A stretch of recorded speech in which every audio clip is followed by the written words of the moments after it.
Welcome to this 10-minute tiling tutorial. Today I'm going to show you an excellent tiling technique for beginners that's really visually impactful but so simple to do. We have this fireplace hearth to tile, which I'll be using as an example, but this technique can be used in pretty much any tiling scenario. It's a really easy tile pattern that doesn't require any complex maths or layout planning. You can just sort of get straight into it and still get that look of a professional finish. So firstly, if you're tiling onto a porous surface such as concrete or bare plaster that hasn't been sealed yet, then make sure you do that first. This was a cement-based surface, so I used a universal primer to seal it in. This just stops the moisture from your tile adhesive being stuck straight down into the surface below and therefore not sticking properly. For this method, you'll want simple brick tiles or slim metro tiles that aren't beveled at the edges. You can get these really cheap at most DIY stores, and this is called a stacked tile pattern. So you just start by finding the center of the surface you're tiling. Draw a line down that centre with a pencil, and you're going to start from the bottom of your surface and work upwards. With more complex tiling patterns, you'd start with the first tile in the very middle of the surface. However, with this stacked pattern, you can start at the bottom and just work your way up. Here, I'm just dry fitting it all to see how it all fits and sits before I commit to sticking anything down. But as you can see, I have a bare edge here, so I am going to add some brass trim to get a nice professional finish.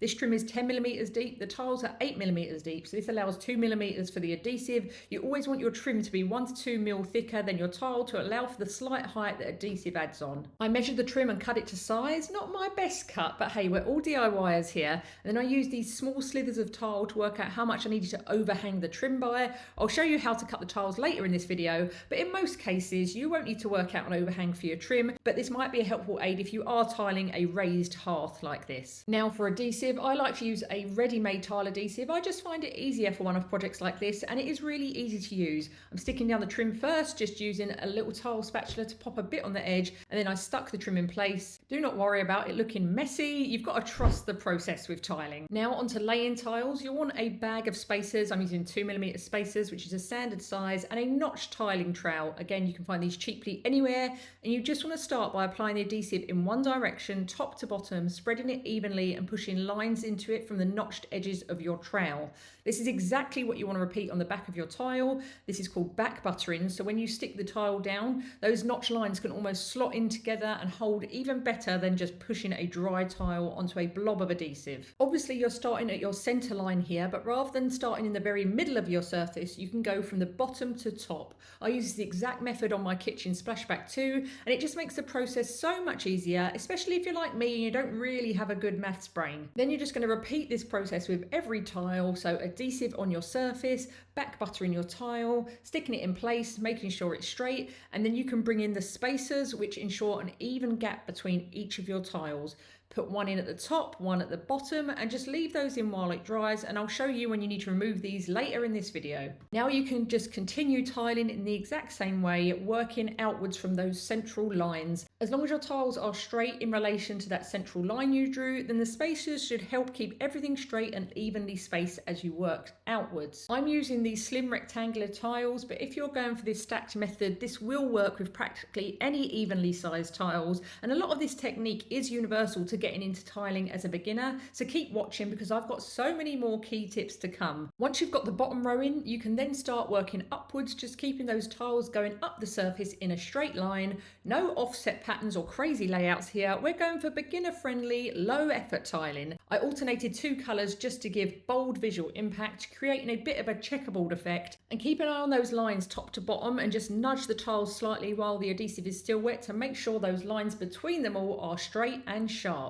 Now I've got the central part done, I could start working outwards towards the edges of the hearth, keeping that same simple pattern going and just repeating the same back buttering method. You can really see it taking shape here, and while it does take time and energy to get this many tiles down, this whole process took about 9 hours over one day, it is not hard to nail this layout, and getting the full tiles laid was the easiest part of the process, I'd say. And cost wise, I think I spent around £100 on the tiles and about £40 on the tools and adhesive, so a lot cheaper than paying for someone to do it for you, and totally achievable for a DIYer just like me. And there we are, the bulk of the tiles are laid and drying. I just love how striking this checkerboard stacked pattern looks, and I also love how simple it is to achieve this look without the need for loads of maths or calculations. But now we move on to fill in the gaps. I had to do a fair amount of cutting to complete this hearth. As you can see, there are small gaps down the sides and along the top, annoyingly small here, but again not too tricky to fill once you get into the swing of it. Start by measuring the gap you need to fill, and then take off around 2mm to allow for your spacer to slot slot in. Mark that measurement on your tile, and pro tip, draw on the back of your tile to save any marks on the front side that you'll actually see.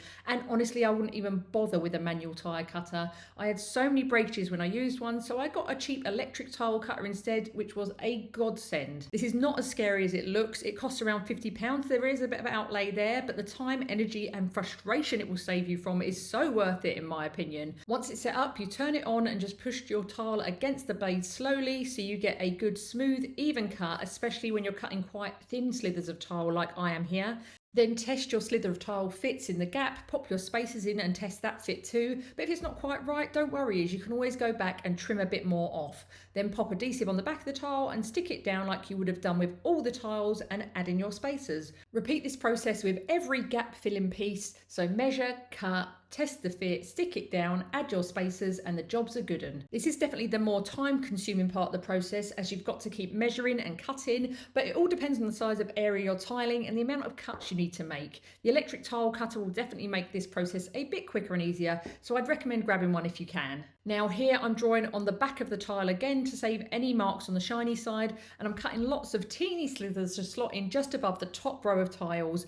Annoyingly small, but hey, it has to be done. And we're not going for perfect here. The final stages of grouting, which I'm about to show you, will fill all those gaps and give you a gorgeous finish. So don't worry too much if all your cuts aren't perfect or uniform. Give yourself some grace as a DIYer that good enough is good enough. I also had the exposed bottom edge of the hearth to fill in, and I had to keep the alternating colour pattern going, so lots and lots and lots of cutting small slivers of tile to sit under that trim. Again, tedious, time consuming, but absolutely necessary to get that sleek finish I was after. But thankfully this was the final stage. I had officially completed tiling school by this point. It had been a long day, but I was so happy with what I'd achieved, and the process isn't over yet, as I'm now going to show you how to grout your tiles for that perfect finish that's going to make all your hard work so worth it. Now let that adhesive dry for 24 hours to fully cure. Then once it's all dried, you can remove all those spacers. The good news is this stage of the process is only a few hours more, so it won't knock a whole day out of your schedule, and it's a lot easier than what we've just done.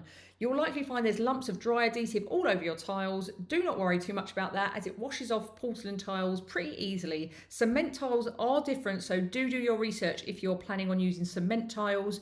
Grab yourself some clean warm water and a sponge and just wipe all that adhesive off. It should come off pretty easily, and any firmer lumps might need a bit of scrubbing, so just keep going at that tile surface until you've got it all off. Now on to grout. This is going to fill all the gaps between your tiles and give your work a seamless finish. You want to mix it as per the instructions on the packaging, so do give those a good read, and make sure you protect any flooring when you do this, as it can get a bit messy. You want a consistency that's sort of like thick snow, not runny or drippy, but moist enough to spread around easily. You can test this by seeing if it drips off whatever you're stirring it with. If it does, then add some more powder. You can also buy this ready-made if you like, but I find it's cheaper to buy in bags and not too hard to mix up. I'm using a simple foam grout float to apply the grout. As you can see, she's been used before, but you just pick up some grout on one end of the float, then push that grout into the gaps between your tiles, keeping that float at an angle. You're not putting the float fully flat onto the tiles and smearing it across it. This angle will ensure your grout goes deep into the gaps and fills in properly. Go from top to bottom in one direction. That will help give you an even, smooth finish.